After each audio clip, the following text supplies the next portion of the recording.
Now then, folks, I've just realised today that they've taken my video down. If you want to know what were in there were a minute piece of Elvis Presley, and I mean probably 3 seconds long. And I can't think of anything else that there would have been that they'd have taken it down from. So, something's seriously wrong with this YouTube. And it's not just YouTube though. Have you noticed if you go to loads of other websites, moderators are everywhere. There must be thousands of employees that's employed to just moderate things that they don't like. I don't know what it's about. Who's going to possibly want to record anything from a distorted video that I make, if you know what I mean? You'd think it were hi-fi quality. Honestly, it's gone to dogs. I'm thinking about going to LiveLeak. Have you heard of a video site called LiveLeak? I'm thinking about going to that. I've still got all the masters of all the videos, you see, so it won't be too hard to move. Anyway, I have to make a video again, but I won't be playing any music at all, obviously, which ruins the concept of the videos because people can't get to hear radio tuning round. Stupid. It just ruins it completely. But I want to say I can't send any messages on my YouTube. If you look at that video that they've removed, one thing you can see the video. And if you notice, I'm there on my mate Irishman, who's got the valves for me. And I can't send him any messages. I can't send you any messages, Sean, or you, Jody, or John, the fellow that's got the information for the Pi, P80. I can't send any messages. I don't know what's going on. I am in the process of ringing my provider, internet provider, and seeing if I can sort it out with them as well. But if anyone's got my address, Sean, Jody, or whoever else, could you possibly send it to George, so that George could send me them tubes? That'd be really great if you can. And John, that's got the manual for the Pi, is it possible, John, that you could just go to the website where you've got that manual and post a link? Just click on it and then copy and paste the link and post it in probably this video or something. What's this? Gram, long wave, medium wave, 50 metres, 31 metres, 25 metres, 19 metres, 16 metres and 13 metres.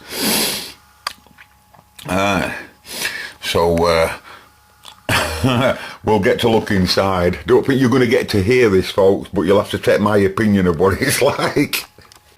I have never, ever, in my days of living, ever heard of one of these. This is a Raymond Electronic Limited, made in England.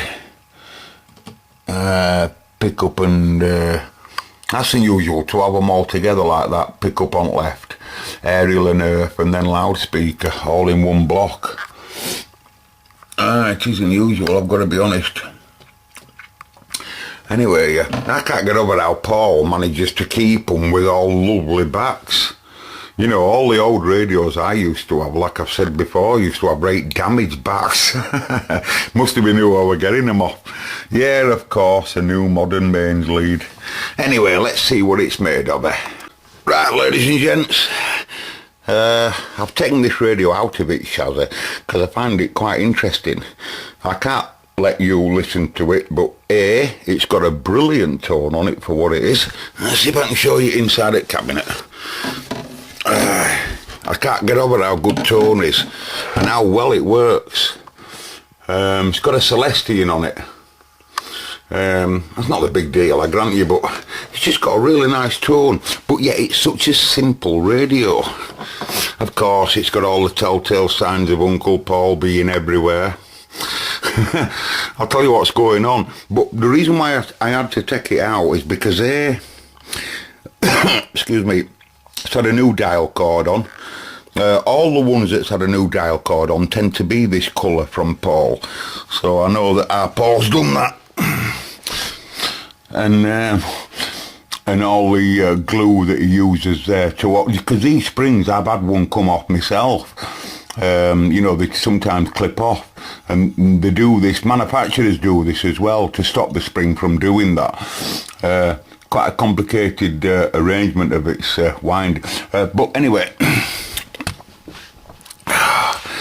this is from the band selector, and it tells it which bands is on, you know, and that has not been altered. It's still got this is band switch here, and this flywheel here is not the tuning, it's the part that moves this around, you know, telling you what all them short waves are on.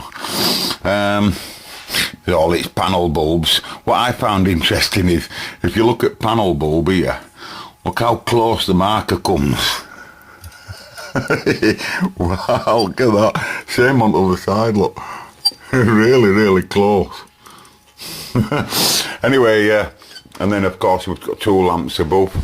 But it's interesting because, you know, when I took it out, all I saw was just one transformer there, which is audio transformer. I said to myself, well, where's power supply? Because if it has a mains dropper, they wouldn't have the mains dropper underneath because they create too much heat, you see. Another thing I like, the red glue or whatever here, Uncle Paul's done the same on the tuning coil. These are what you tune to alter mixing stages, you know, these 2 guys. You never ever want to move them, by the way, but you can clearly see that Uncle Paul's glued them up to stop them from moving under vibration. Manufacturers do this as well, and all of these guys are all separate tuning for all the separate bands, all down this side as well. We've had a new cap in here, 32 450.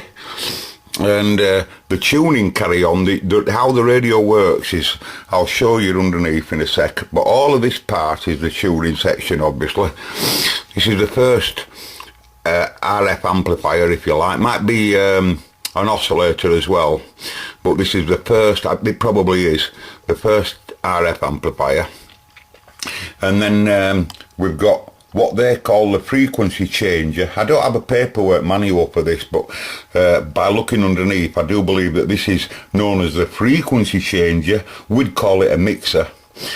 This fella here, these 2 are both identical tubes, but this fella here is working as a detector, because in these radios they don't have a simple quarter wave diode detector for amplitude AM.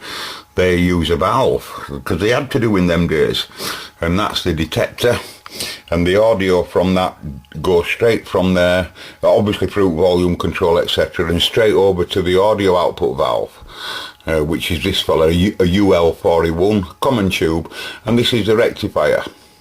Right, so let me turn it over.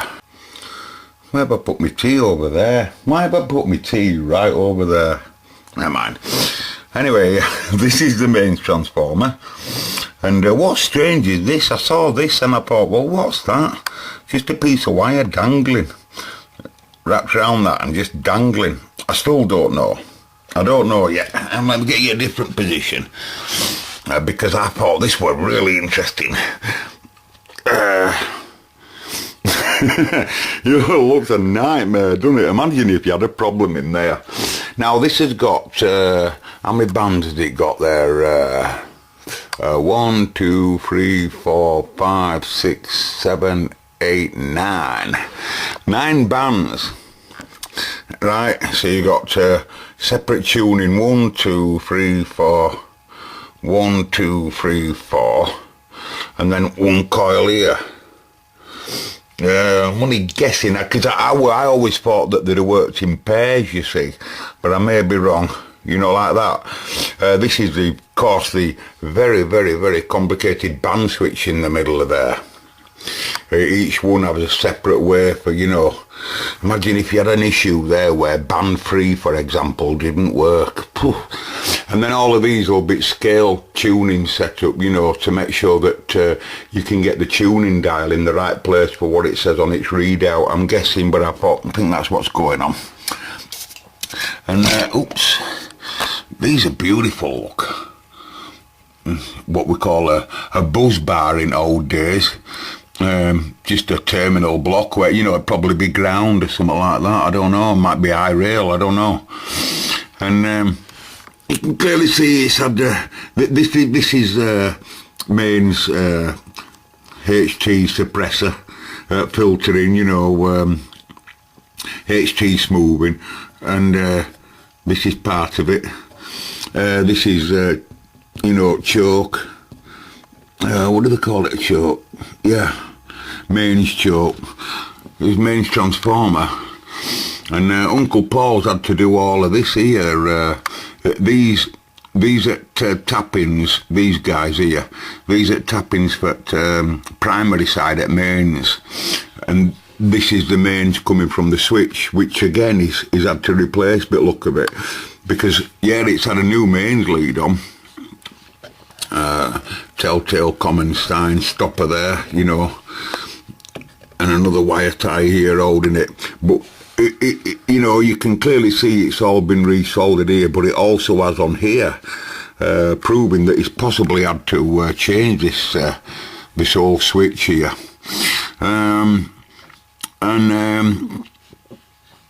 So the mains output as it gets switched is on this red wire. Red wire goes straight to selector, and then obviously it wants to know then which mains you're running on, and that's just a shorted plug, what we call a shorted mains plug there. That's all it is. It shorts that red wire, if you like, to any one of the primary coils that's it's being used. In this case it's on the white, right? So so from the red there it'll short to that, and when you move it to other one, like so, you know, and that's how it gets its inputs, if you like, to right voltage to mains. Output, of course, goes straight into recce, which is there, you know, and then and this is how I know that this was the audio detector. Hold on a minute. So the old receiver there, whichever input you put in, the first valve is here. So all the inputs from any one that you get switched in, right, go to this tube, and then this coil here, this coil here and this coil, you know, they'll be, I reckon this will be mixer stage here in these two areas here. And then this is audio detector, this tube down here, and you can even see capacitor output. This will be carrying audio now from the detector through this cap. There's another resistor in parallel, in series with that, so that'll be dropping voltage or something, and then straight onto audio output tube there, and the whole lot being controlled by volume control. And then you know, the audio out from there will make its way into audio transformer, which is the underside there, coming up through these wires and under floor, and then to this, which is a nice idea, if I can get my focus together. It looks like just a modern type valve plug, and that's what it is, but they're using it as a speaker plug. They're using it as speaker plug, so they're just using two wires, you know.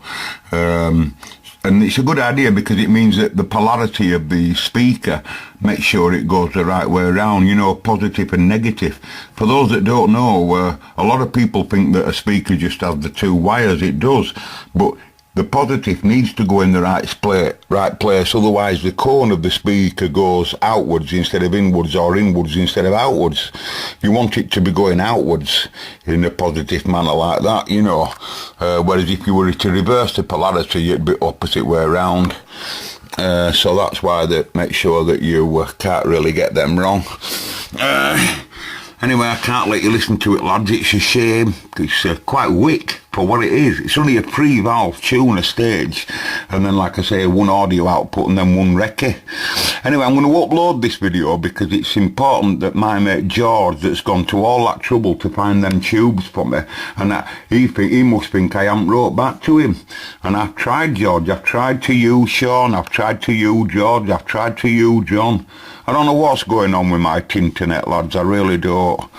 I think it's a lot to do with my operating system, or moderation, being moderated. I don't know. I can't see that, you know. Or I've just got something going on, you know, on my computer. I don't know. or it's my internet provider. I don't know. And so I'll upload this. So if anyone does have my address, could you please send it to George? And please let me know if you have sent it to George. And then at least I know George has got it, you know. And I'll cut it short, lads. Can't tell you any more apart from this is a more interesting radio than it looks. Sounds better than you can hear. That's all I can tell you. What can I do? Can't let you listen to it. If I let you listen to a little bit of a crattle, it might get moderated. That crackles. That someone owns the rights to that crattle. Oh, sorry. I'll catch you in a bit, lad.